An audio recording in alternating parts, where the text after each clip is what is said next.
사랑하는 성도 여러분, 평안하셨습니까? 11월 10일 금요일입니다. 함께 찬송가 412장 내 영혼의 그윽히 깊은 데서 찬양하겠습니다.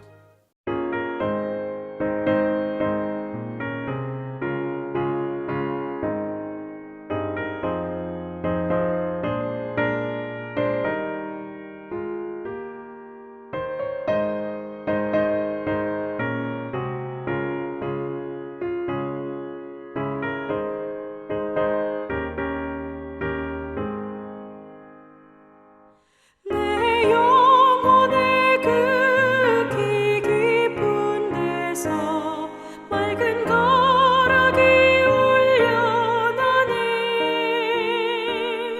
하늘 곡조가 언제나 흘러나와 내 영혼을 고이 싸네.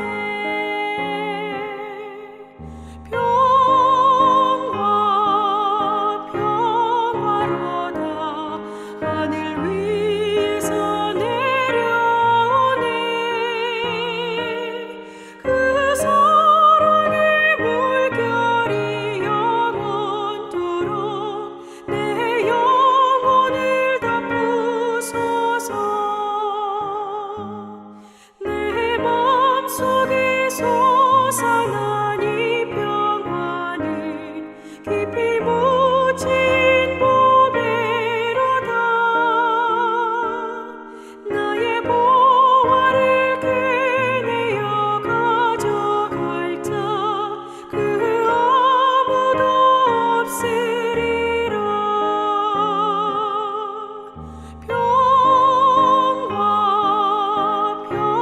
평화로다.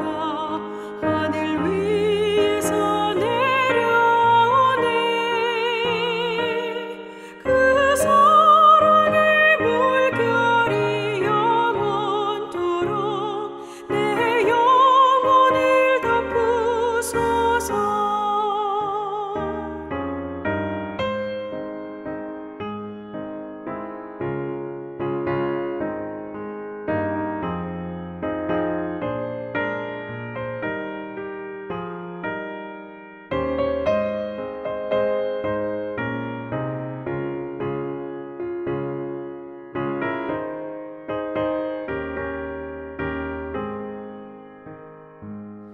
내 영혼의 평화가 넘쳐남은 주의 큰 복을 받음이라.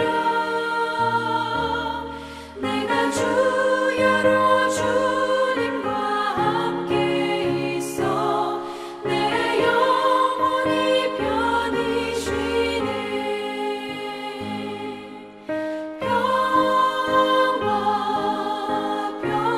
평화로다. 하늘 위에서 내려오네. 그 사랑의 물결이 영원토록 내 영혼을 덮으소서. 이 땅 위에 험한 길 가는 동안 참된 평화가 어디 있나. 우리 모두 다 예수를 친구 삼아 참 평화를 누리겠네.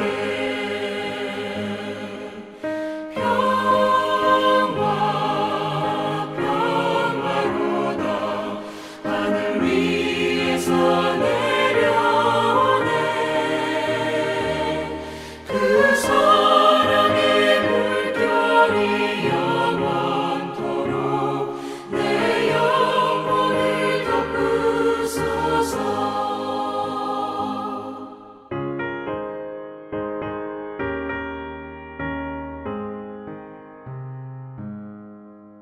아멘.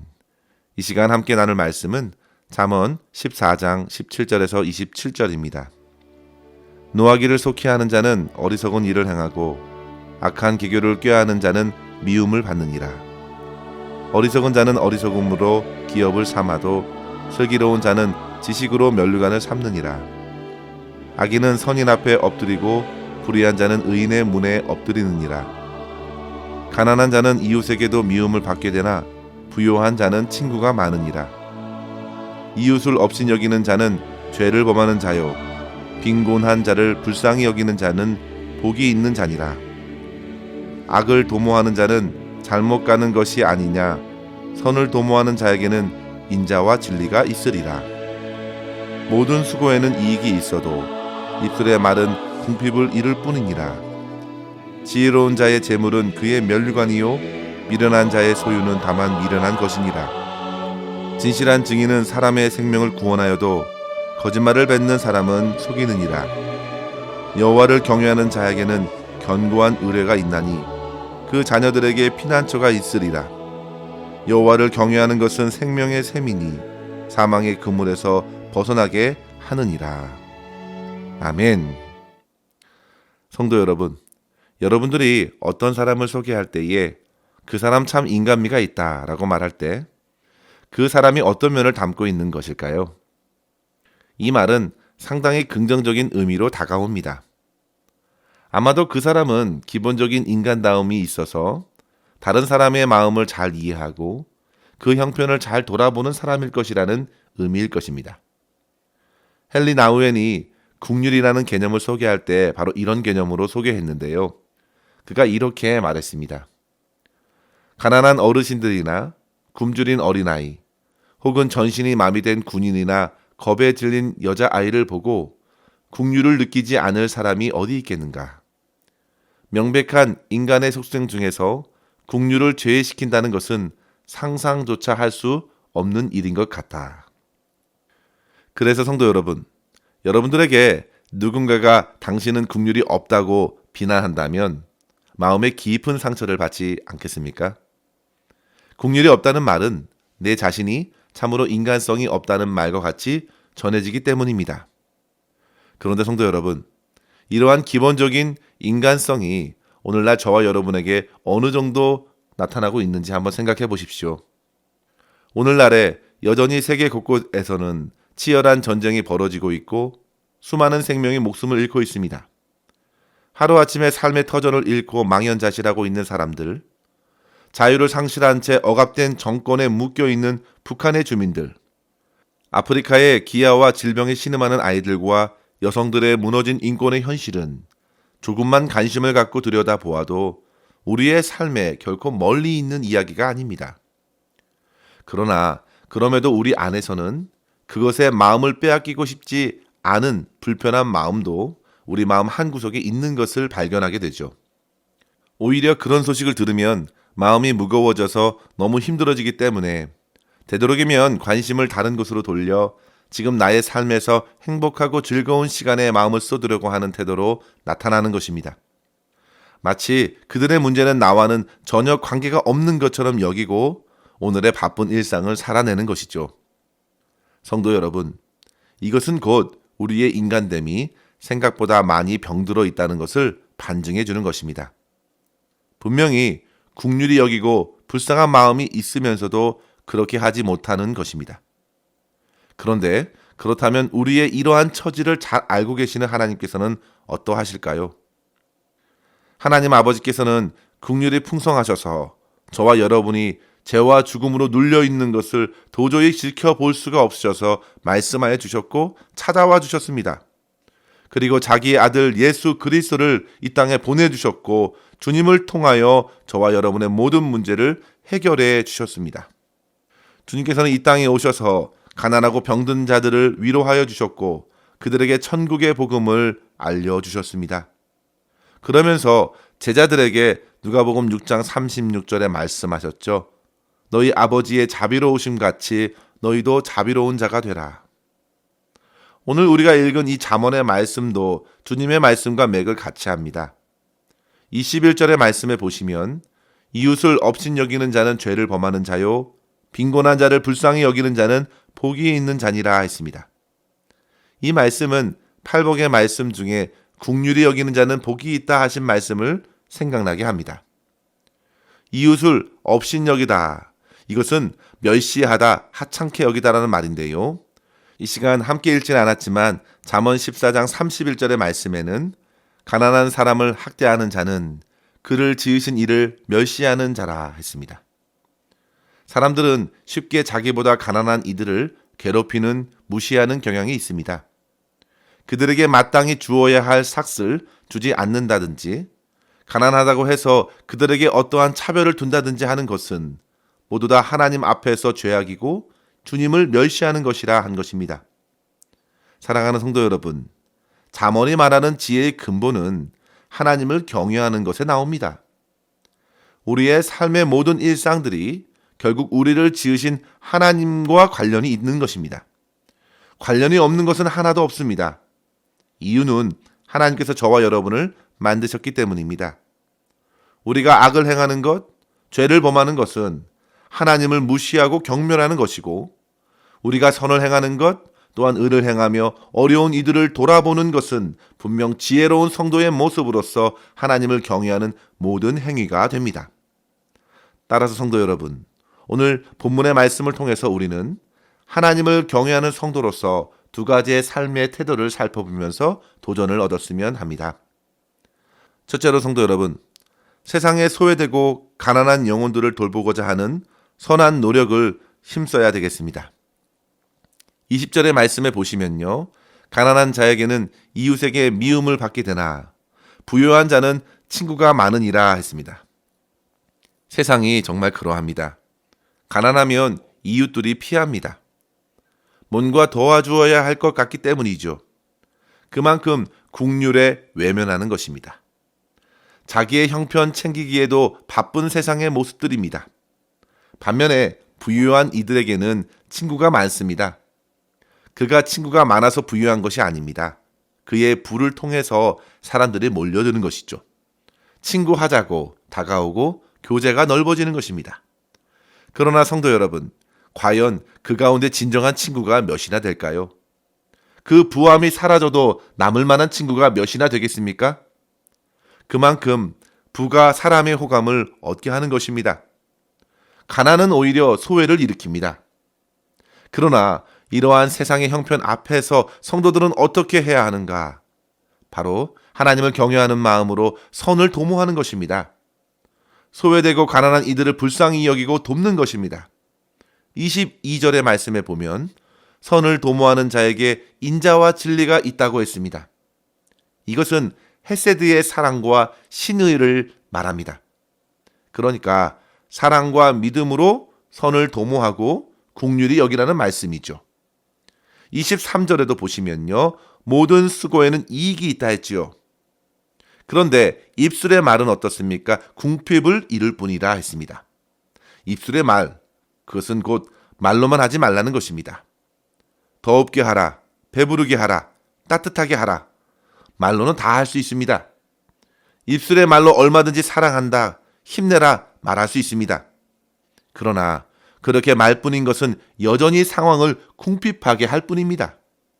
아무런 도움이 되지 않습니다. 성도 여러분, 이제 그만 말을 그치고 실제적으로 도우십시오. 노력을 기울여 어려운 이들을 향하여 하나님의 자비를 베풀어야 합니다. 그것이 하나님을 경외하는 선이고 주를 기쁘시게 하는 삶이라 할 수 있습니다. 그 선하고 지혜롭게 쓰이는 모든 재물들은 멸관과 같은 영광입니다. 그러나 24절에 말한 대로 미련한 자의 소유는 미련함 그 자체일 것입니다. 아무것도 이룰 수 없는 것입니다. 악하고 게으른 종으로 책망을 들을 것밖에 남지 않을 것입니다. 따라서 성도 여러분, 하나님을 경외하는 자로서 가난하고 소외되고 어려운 이웃들을 찾아가 돌봐주십시오. 그곳에 그리스도의 사랑 헤세드가 있고 그곳에 주님을 향한 믿음의 고백이 있습니다. 보십시오. 27절에 보면 여호와를 경외하는 것은 생명의 샘이니 사망의 그물에서 벗어나게 하느니라 했습니다. 자, 사람을 그 사망의 그물에 갇힌 데에서 돌이키는 역사를 일으켜주는 것이죠. 성도 여러분, 가난하고 어려운 이들 또한 하나님께서 우리에게 섬기라고 보내주신 분들입니다. 결단코 그들에게 내어주는 냉수 한 그릇조차도 그 상을 잃지 않는다는 주님의 말씀을 기억해야 되겠습니다. 무심코 어려운 이들을 섬겼던 이들은 모두 다 주님의 칭찬을 들을 것입니다. 아름다운 열매를 거두고 하나님께 영광이 될 것입니다. 따라서 성도 여러분, 저와 여러분 모두가 주님을 경외하고 존경하는 마음으로 주변에 가난하고 소외된 영혼들을 불쌍히 여기고 그들을 진심으로 돕고 베풀고 섬기면서 참 구원의 기쁨을 누릴 수 있기를 주의 이름으로 간절히 축원합니다. 둘째로 성도 여러분, 노하기를 더디하고 끝까지 인내로써 하나님께 모든 것을 맡기시기 바랍니다. 17절 말씀에 보시면 노하기를 속히 하는 자는 어리석은 일을 행한다 했습니다. 29절에도 보시면요, 노하기를 더디하는 자는 크게 명철하여도 마음이 조급한 자는 어리석음을 나타내느니라 했습니다. 이 말씀은 한마디로 분노를 속히 쏟아내지 말라는 말씀입니다. 특별히 분노에 있어서 조급함을 경계해주고 있습니다. 다른 말로 하면 참고 인내하라는 말로 적용할 수 있겠습니다. 성도 여러분, 분노는 자기의 생각과 뜻에 맞지 않기 때문에 일어나는 현상이죠. 그래서 때때로 우리는 그 사람의 형편과 상황을 다 알지 못한 채 분노를 마구 쏟아내었다가 후에 형편을 알게 된 후 부끄러운 마음으로 사과하고 쏟은 분노의 말을 주워 담을 때가 있는 것입니다. 성도 여러분, 야고보서 1장 20절에 사람이 성내는 것이 하나님의 의를 이루지 못한다 했습니다. 하나님께 온유하다고 칭찬을 들었던 모세도 원망하는 백성들을 향하여 화를 이기지 못하고 반석을 2번 내리치기도 했고, 베드로도 예수님께서 붙잡히실 그때에 칼을 들어 내리쳐 말고의 귀를 베기도 했습니다. 그럴 때마다 하나님께서는 그들을 책망하셨습니다. 성도 여러분, 하나님의 뜻을 이루는 데 있어서 우리의 분노가 얼마나 부끄러운 일인지 우리는 생각해야 합니다. 성도 여러분, 내 뜻, 내 계획대로, 내 시간표대로 진행될 것만 믿고 급히 성내지 마시고 우리는 그때 참고 인내하여야 합니다. 무엇보다도 성도 여러분, 우리 주님의 성품인 온유함을 배워나갈 수 있기를 원합니다. 주님께서 마태복음 11장 29절에 말씀하셨죠. 나는 마음이 온유하고 겸손하니 나의 멍에를 메고 내게 배우라. 우리는 그 주님의 온유하심과 참으심을 배워나갈 수 있어야 되겠습니다. 주님께 화가 나는 모든 것들을 다 내려놓고 급히 성내기보다 참고 엎드려 기도하는 시간으로 가져가십시오. 하나님께서 우리가 참고 인내하고 또한 온유하게 대한 모든 것들을 기억하실 것입니다. 26절의 말씀에 보십시오. 여호와를 경외하는 자에게 견고한 의뢰가 있나니 그 자녀들에게 피난처가 있으리라 하셨습니다. 참된 쉼은 하나님을 의뢰할 때에 누릴 수 있습니다. 주님께서 세대를 넘어서 자녀들에게 피난처가 되어주신다 약속하셨습니다. 성도 여러분, 노하기를 더디하십시오. 이것은 주님을 경외함으로 주님께 모든 것을 맡기면서 삶을 살아갈 때에 비로소 체득할 수 있는 열매입니다. 성도 여러분, 지금 내 힘으로 당장 하려 하니 노가 일어납니다. 하나님의 의는 결코 그렇게 이룰 수 없습니다. 오히려 잠잠히 하나님을 바라보십시오. 분노가 아니라 부드러운 마음, 온유한 마음으로 참고 기다리면서 하나님의 뜻을 구할 수 있기를 바랍니다. 반드시 주님께서 선한 길을 열어주실 것이고 평강을 허락해 주실 줄 믿습니다. 이러한 하나님의 은혜를 풍성히 누리시는 삶을 오늘도 살아낼 수 있기를 주의 이름으로 간절히 축원합니다. 기도하겠습니다. 하나님 아버지 감사합니다. 오늘도 주의 말씀으로 우리의 영혼을 비춰주심에 감사합니다. 아버지 하나님, 저희에게 주님을 경외하는 마음을 충만히 허락하여 주시옵소서. 나의 반석이시고 나의 산성 되신 주님을 나의 영원한 피난처로 삼아 세상의 모든 어려운 문제들, 주변의 많은 사람들의 아픔들을 모두 다 주님께 맡길 수 있게 하여 주시고 주님의 긍휼과 자비로 저들을 위하여 기도하고 저들을 섬기며 사랑할 수 있도록 인도하여 주시옵소서. 아버지의 자비하심과 같이 저희들도 주의 자비를 베풀게 하여 주시고 삶 가운데서 풍성한 변화와 구원의 역사를 이루어가는 축복의 통로로 오늘을 살아가게 하여 주시옵소서. 오늘도 우리의 모든 삶을 선하게 이끌어 주시기를 간절히 바라옵고 감사드리며 우리 구주 예수님의 이름으로 간절히 기도하옵나이다. 아멘. 사랑하는 성도 여러분, 오늘도 주 안에서 승리하시길 바랍니다. 감사합니다.